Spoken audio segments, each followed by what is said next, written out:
روز مرد از کار خیلی دیر برمیگردد و چون هر وقت خسته شده بود در نزد در او را پسری 5 سالش انتظار بود.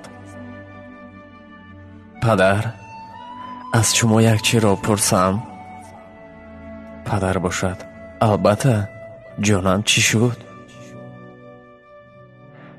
ماهانه شما چند است؟ یعنی اویلیک شما چند است؟ این به تو دخل ندارد بچم. و برای چی میپرسی؟ التماس دانستن میخواهم میگوید. خیر، 500 سامان است. چرا میپرسی؟ پدر، شما با من 200 سامانی داده میتوانید. خیلی ضرور است.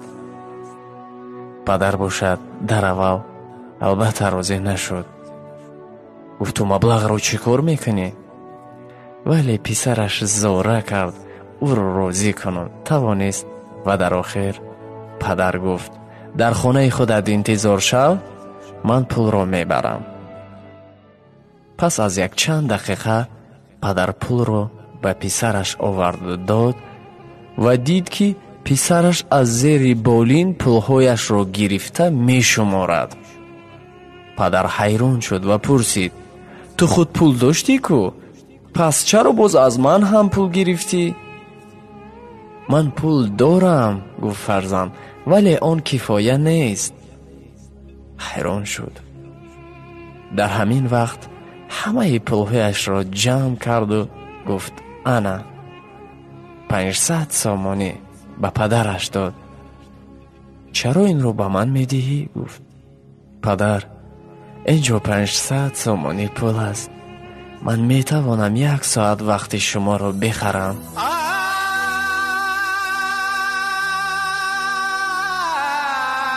شما میتوانید پگاهی بر وقتتر از کار برگشته با ما یک جای خوراک بگاهی خورید.